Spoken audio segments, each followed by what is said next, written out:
أعوذ بالله من الشيطان الرجيم بسم الله الرحمن الرحيم إذا جاء نصر الله والفتح ورأيت الناس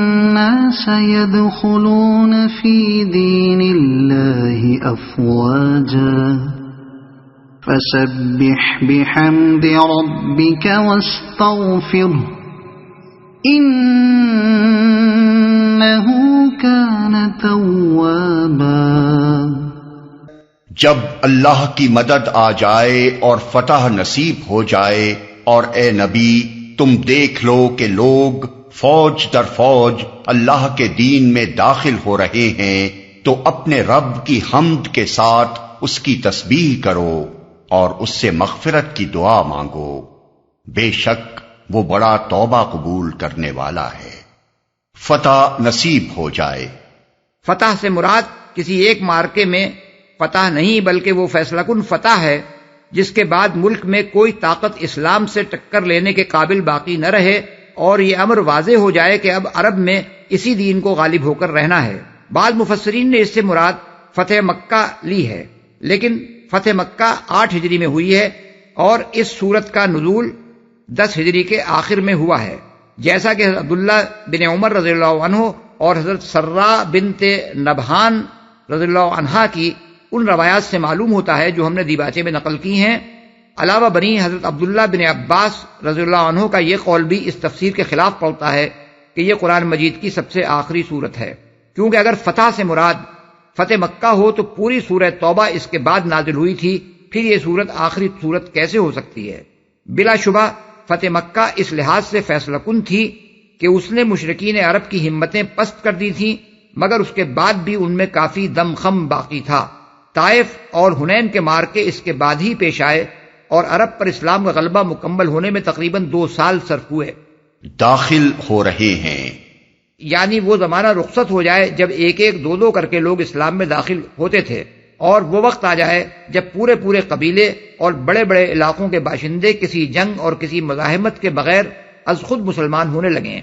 یہ کیفیت 9 ہجری کے آغاز سے رونما ہونی شروع ہوئی، جس کی وجہ سے اس سال کو سال وفود کہا جاتا ہے۔ عرب کے گوشے گوشے سے وفد پر وفد رسول اللہ صلی اللہ علیہ وسلم کی خدمت میں حاضر ہونے لگے اور اسلام قبول کر کے آپ کے دست مبارک پر بیعت کرنے لگے، یہاں تک کہ 10 ہجری میں جب حضور صلی اللہ علیہ وسلم حجۃ الوداع کے لیے تشریف لے گئے، اس وقت پورا عرب اسلام کے زیر نگیں ہو چکا تھا اور ملک میں کوئی مشرک باقی نہ رہا تھا۔ تسبیح کرو، ہم سے مراد اللہ تعالیٰ کی تعریف و ثنا کرنا بھی ہے اور اس کا شکر ادا کرنا بھی ہے، اور تسبیح سے مراد اللہ تعالیٰ کو ہر لحاظ سے پاک اور منزہ قرار دینا ہے۔ اس موقع پر یہ ارشاد کہ اپنے رب کی قدرت کا یہ کرشمہ جب تم دیکھ لو تو اس کی حمد کے ساتھ اس کی تسبیح کرو۔ اس میں حمد کا مطلب یہ ہے کہ اس عظیم کامیابی کے متعلق تمہارے دل میں کبھی اس خیال کا کوئی شائبہ تک نہ آئے کہ یہ تمہارے اپنے کمال کا نتیجہ ہے، بلکہ اس کو سراسر اللہ کا فضل و کرم سمجھو، اس پر اس کا شکر ادا کرو اور قلب و زبان سے اس امر کا اعتراف کرو کہ اس کامیابی کی ساری تعریف اللہ ہی کو پہنچتی ہے۔ اور تسبیح کا مطلب یہ ہے کہ اللہ کو اس سے پاک اور منزہ قرار دو کہ اس کے کلمے کا بلند ہونا تمہاری کسی سعی و کوشش کا محتاج یا اس پر منحصر تھا۔ اس کے برعکس تمہارا دل اس یقین سے لبریز رہے کہ تمہاری سعی و کوشش کی کامیابی اللہ کی تائید و نصرت پر منحصر تھی۔ وہ اپنے جس بندے سے چاہتا اپنا کام لے سکتا تھا، اور یہ اس کا احسان ہے کہ اس نے یہ خدمت تم سے لی اور تمہارے ہاتھوں اپنے دین کا بول بالا کرایا۔ اس کے علاوہ تسبیح یعنی سبحان اللہ کہنے میں ایک پہلو تعجب کا بھی ہے۔ جب کوئی محیر العقول واقعہ پیش آتا ہے تو آدمی سبحان اللہ کہتا ہے، اور اس کا مطلب یہ ہوتا ہے کہ اللہ ہی کی قدرت سے ایسا حیرت انگیز واقعہ رونما ہوا ہے، ورنہ دنیا کی کسی طاقت کے بس میں نہ تھا کہ ایسا کرشمہ اس سے صادر ہو سکتا۔ مغفرت کی دعا مانگو،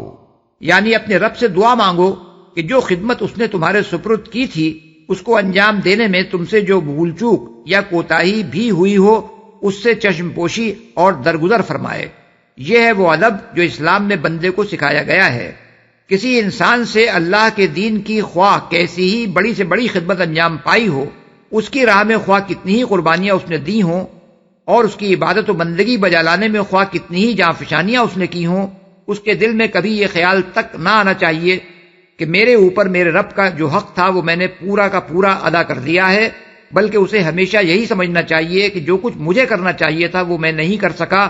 اور اسے اللہ سے یہی دعا مانگنی چاہیے کہ اس کا حق ادا کرنے میں جو کوتاہی بھی مجھ سے ہوئی ہو اس سے درگزر فرما کر میری حقیر سی خدمت قبول فرما لے۔ یہ ادب جب رسول اللہ صلی اللہ علیہ وسلم کو سکھایا گیا، جن سے بڑھ کر خدا کی راہ میں سعی و جہد کرنے والے کسی انسان کا تصور تک نہیں جا سکتا تھا، تو دوسرے کسی کا یہ مقام کہاں ہو سکتا ہے کہ وہ اپنے عمل کو کوئی بڑا عمل سمجھے اور اس غرے میں مبتلا ہو کہ اللہ کا جو حق اس پر تھا وہ اس نے ادا کر دیا ہے۔ اللہ کا حق اس سے بہت بالا و برتر ہے کہ کوئی مخلوق اسے ادا کر سکے۔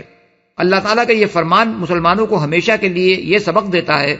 کہ اپنی کسی عبادت و ریاضت اور کسی خدمت دین کو بڑی چیز نہ سمجھیں، بلکہ اپنی جان راہ خدا میں کھپا دینے کے بعد بھی یہی سمجھتے رہیں کہ حق تو یہ ہے کہ حق ادا نہ ہوا۔ اسی طرح جب کبھی انہیں کوئی فتح نصیب ہو اسے اپنے کسی کمال کا نہیں بلکہ اللہ کے فضلی کا نتیجہ سمجھیں، اور اس پر فخر و غرور میں مبتلا ہونے کے بجائے اپنے رب کے سامنے عاجزی کے ساتھ سر جھکا کر حمد و تسبیح اور توبہ و استغفار کریں۔